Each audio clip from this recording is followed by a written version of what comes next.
मैं उम्मीद करती हूँ कि आज परमेश्वर ने हम लोग गुड फ्राइडे इसलिए दिया क्योंकि ये हमारी भलाई के लिए परमेश्वर ने अपने आप को बलिदान किया। तो मेरा जो पहला कलमा जो यीशु मसीह ने अपने क्रूस मृत्यु से पहले कहा था, लूका की किताब अध्याय 23 उसका 34, जहाँ पर कहा है, हे पिता इन्हें क्षमा कर क्योंकि ये नहीं जानते कि ये क्या कर रहे हैं। मेरे प्रियो, मैं आपको बताना चाहती हूँ कि हर एक जो बाइबल में वचन दिया होता है, हर एक वर्ड्स का 70 फोल्ड होता है, 70 उसका अलग अलग मतलब हो सकता है।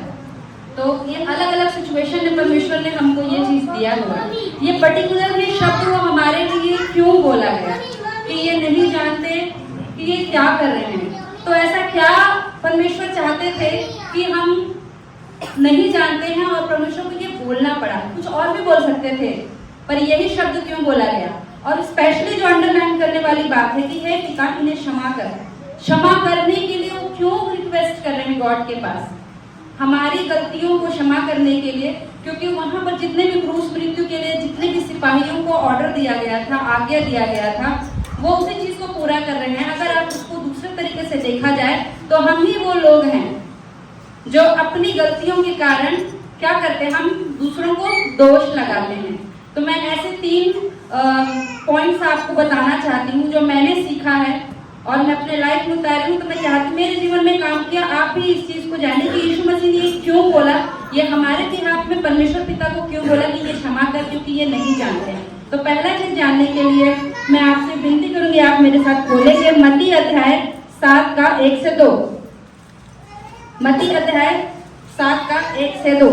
तो परमेश्वर ने स्पेशली फॉरगिवनेस या क्षमा करने के लिए ही क्यों बोला गया है, क्योंकि जो क्षमा है, जैसे किसी ने हमको कुछ बोल दिया, क्षमा की स्थिति कब आती है, जब हमको कोई कुछ बोल देता है तो हमारे दिल में लगता है, दिल में इन द सेंस हमारे मन में लगता है कि नहीं।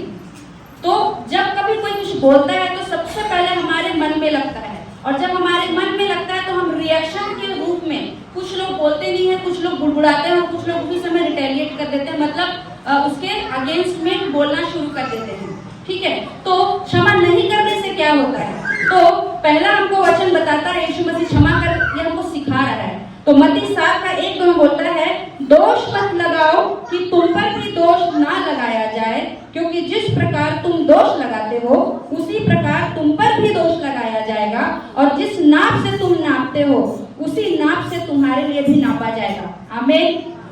मेरे प्रिय, यीशु मसीह की पूरी लाइफ हमें शिक्षा देती है कि हमको किस प्रकार से जीवन जीना चाहिए। हमें किसी बॉलीवुड एक्टर या किसी और को रोल मॉडल बनाने की जरूरत ही नहीं है। क्यों? क्योंकि हमारे पास हमारा सुपर हीरो यीशु मसीह है। उन्होंने बताया कि बड़े बड़े चीजों को कैसे हैंडल करते हैं, छोटी चीजों को कैसे हैंडल करते हैं, घरेलू चीजों को कैसे हैंडल करते हैं, करियर कैसे हैंडल होता है, हर एक चीजों की यीशु मसीह के लाइफ से हम सीख सकते हैं। तो हमको बताया कि अगर तुम क्षमा नहीं करोगे तो तुम्हारे लिए क्या प्रॉब्लम होगा। तो क्या होता है, आप लास्ट में जब प्रेयर होता है तो हम नहीं बोलते हैं पिता हमारे तू जो आसमान में है, जैसे जमीन पर होती है वैसे कहाँ हो बोलते हैं, पृथ्वी पर। तो अगर हम यहाँ पर क्षमा नहीं करेंगे तो हमारे लिए जो स्वर्ग में रखा हुआ चीज है वहां भी नहीं क्षमा होगा। और क्षमा जो हमसे क्षमा नहीं कर पाते वो एक प्रकार का बैरियर, एक प्रकार का ब्लॉक है। जब कभी हम यहाँ क्षमा नहीं कर पाते हैं तो जो स्वर्ग से हमारे लिए जैसे नीचे आने वाली होती है, हमारे क्षमा नहीं करने की वजह से वो एक बैरियर का काम हो जाता है और वो हवा तक नहीं पहुंच पाता है। इसी वजह से यीशु मसीह बता रहे हैं कि इन्हें क्षमा कर। वो बता रहे मैं रोल मॉडल हूँ, मैं रोल मॉडल हूँ, मुझसे सीखो, मैं क्षमा कर रहा हूँ, तुम भी सीखो। ठीक है, तो आप भी खुद सोचिए, कई बार ऐसा होता है ना कि फलाने ने ऐसा किया इसीलिए उसके साथ ऐसा हो रहा है, आता है कि नहीं। तो ये मैं 100% श्योर नहीं बोलूँ कि ये होता ही होता है, पर मैक्सिमम केस में ऐसा ही होता है। इसीलिए यीशु मसीह यही बताता है कि दोष मत लगाओ कि तुम पर भी दोष लगाया जाए, क्योंकि जिस प्रकार तुम दोष लगाते हो तुम्हारे ऊपर भी दोष लगाया जाएगा। तो यीशु मसीह इनडायरेक्टली हमको बता रहे हैं। ठीक है, तो एक फायदा यह है कि हम क्षमा करें, हम दोष ना लगाएं। अगर हम दोष लगाएंगे तो कल के दिन आज नहीं, कल नहीं, परसों। जैसे क्या होता है, अगर आप महीने में काम करो तो एक दिन तो सैलरी मिलता ही है ना, वैसे ही अभी अगर आप दोष लगाए, अभी कुछ नहीं हो रहा तो खुश मत हो जाइए, वो किसी एक दिन वही दोष हमारे ऊपर पीछा करते आएगा और कहीं ना कहीं जब हम नहीं सोचते रहेंगे तभी वो हमारे ऊपर आ पड़ता है। ठीक है, तो पहला पॉइंट ये है कि हमको दोष नहीं लगाना, क्योंकि हम जैसे करेंगे वैसे हमारे ऊपर होगा। इसी वजह से यीशु मसीह बोलता है कि क्षमा करो। ठीक है, वो अपना ये लाइन स्टेटमेंट दिया है। दूसरा पॉइंट हम देखेंगे कि हमको क्यों क्षमा करना चाहिए। तो दूसरा पॉइंट ये है कि जैसे कि मैं बताती हूँ, आप मेरे साथ खोलिएगा नीति वचन की किताब 17 का 22, नीति वचन 17 का 22, जहाँ लिखा हुआ है मन का आनंद अच्छी औषधि है, परंतु मन के टूटने से हड्डियां सूख जाती हैं। ये वचन खोलेगा। दूसरा वचन आप मेरे साथ खोलिएगा, नीति वचन का ही 14 का 30, जहां लिखा हुआ है शांत मन तन का जीवन है, परंतु मन के जलने से हड्डियां भी जल जाती हैं। मेरे प्रिय, हम लोग जो चीज हम पढ़ते हैं ना, हम उसको ऐसे ही लिखा है इसीलिए पढ़ते चले जाते हैं, पर सच्चाई ये है कि जब कभी आपका दिल दुखी होता है या कोई आपको ब्लेम करता है या आपको दिल दुखाता है, तो आप क्या करते हो? बड़बड़ाने लग जाते हो। किसी के सामने भी नहीं बड़बड़ाए, पर अपने भीतर में अगर बड़बड़ाते हैं। तो मेरे प्रियो, जो ये वचन लिखा हुआ है, चाहे मेडिकल साइंस कितनी भी बड़ी ज्यादा प्रगति क्यों ना कर ले, पर सबका स्रोत बाइबल है। अगर बाइबल नहीं बताती, सॉरी, साइंस बताता है कि जब आप दुखी होते हैं, आप जब बड़बड़ाते हैं, तो आपके बॉडी में एक प्रकार का केमिकल रिलीज होता है। वो केमिकल होता है एसिड, और वो ज्यादा रिलीज होने के कारण हम लोग क्या होता है, ज्यादा चिड़चिड़ करते हैं तो एसिडिटी हो जाता है। किसी को नींद नहीं आती है, होता है।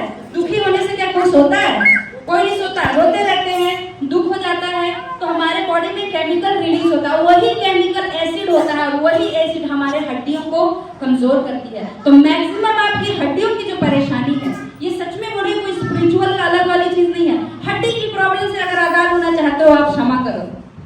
आमीन।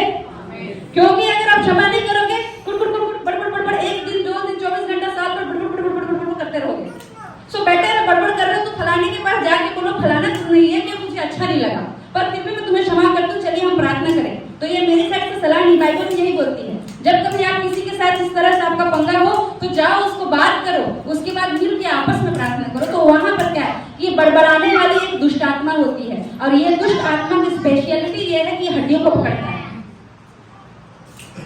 तो मैं अपना ही बता रही हूँ कि जब कभी यहाँ पर कभी लड़ाई हो जाता है, मैं फर्स्ट टाइम कभी फाइट किया, मैंने बहुत बड़बड़ाया, मैंने ऐसा बोला जैसे नहीं बोलना चाहिए, पर मैंने बोला।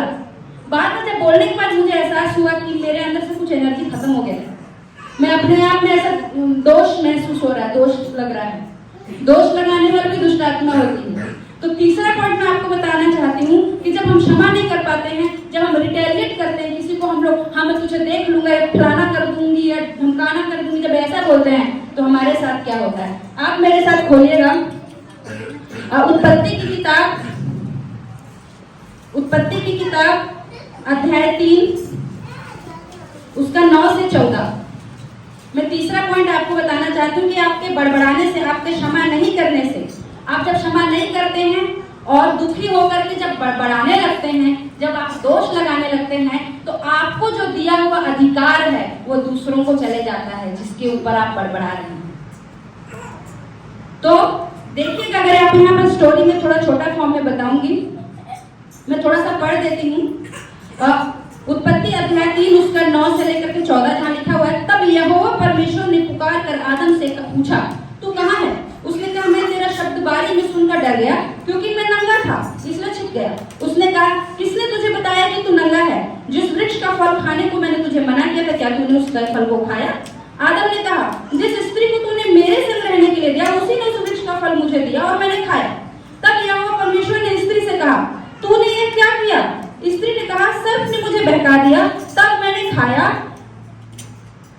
तब यहोवा परमेश्वर ने सर्प से कहा, तूने जो यह किया किस लिए कि तू सब घरेलू पशुओं और सब बनेले पशुओं से अधिक शासित है?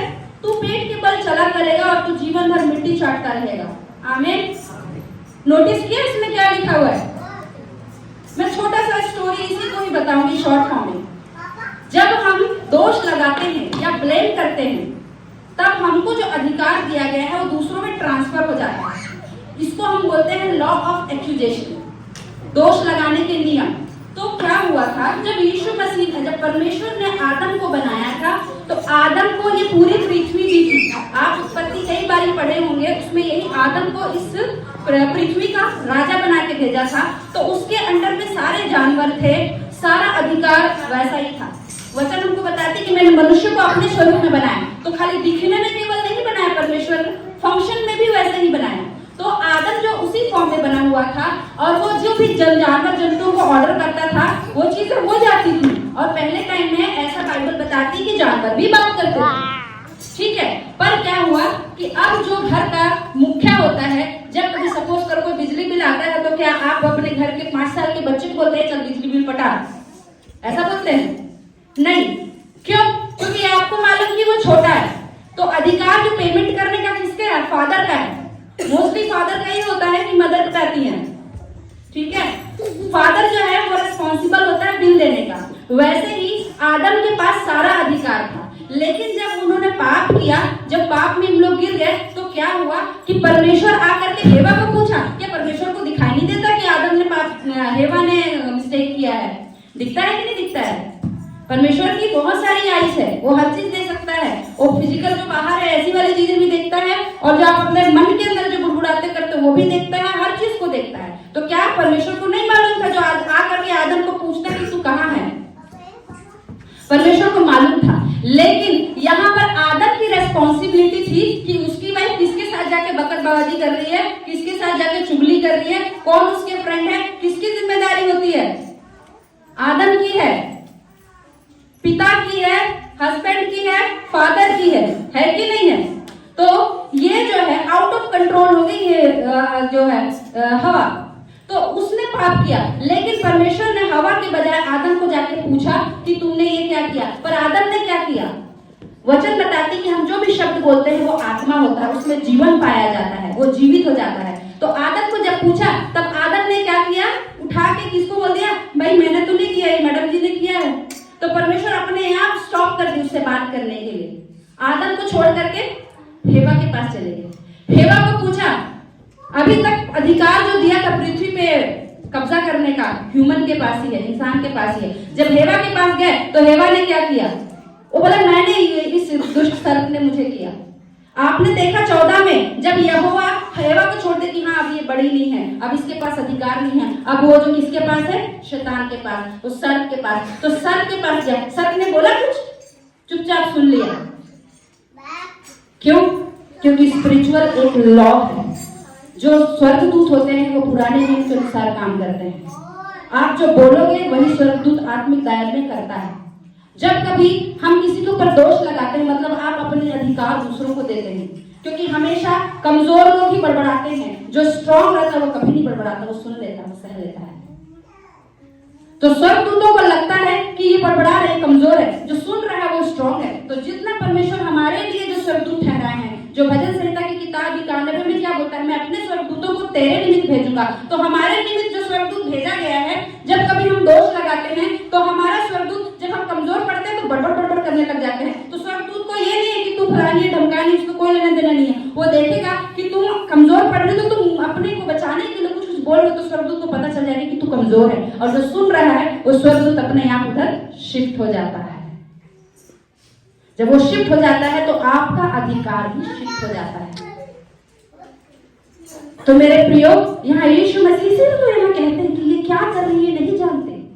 वो ह्यूमन फॉर्म में बता रहे। यीशु मसीह भी चाहते तो बड़बड़ा सकते थे, पर यीशु मसीह बहुत इंटेलिजेंट पर्सन से, आपसे और हमसे ज्यादा परमेश्वर को मालूम है कि यहाँ पर इन्होंने ये स्टेटमेंट पर्टिकुलरली क्यों बोला। क्योंकि वो जान रहे थे कि अगर परमेश्वर बड़बड़ाते कि अरे भाई मेरे को तुम लोग यहाँ कीली ठोक रहे हो, थोड़ा दाया मिनट कर लो, थोड़ी सी प्रॉब्लम है, थोड़ा दाया लेफ्ट कर लो, नहीं, वो चुपचाप उस चीज को सह ले, क्योंकि वो जान रहे थे। क्योंकि जितने भी दोष लगा यीशु मसीह को क्रूस पर चढ़ाने के लिए, तब यीशु मसीह ने उन सब चीजों को बड़बड़ाया नहीं कि देखो मैं तुम्हारे लिए, तुम लोग मेरे को क्रूस पर चढ़ा रहे हो, नहीं। क्योंकि यीशु मसीह लॉ ऑफ एक्यूजेशन, दोष लगाने के नियम को बहुत अच्छे से जानते थे।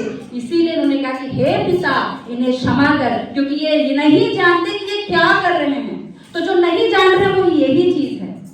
अगर हम क्षमा नहीं करेंगे तो हमारा अधिकार दुष्ट आत्मा छीन लेगा, विरोधी शैतान छीन लेगा। अगर हम लोग क्षमा नहीं करेंगे तो हमारे अंदर बीमारी आ जाएगी। क्यों? क्योंकि मन के बुड़बुड़ाने से हड्डियां सूख जाती हैं।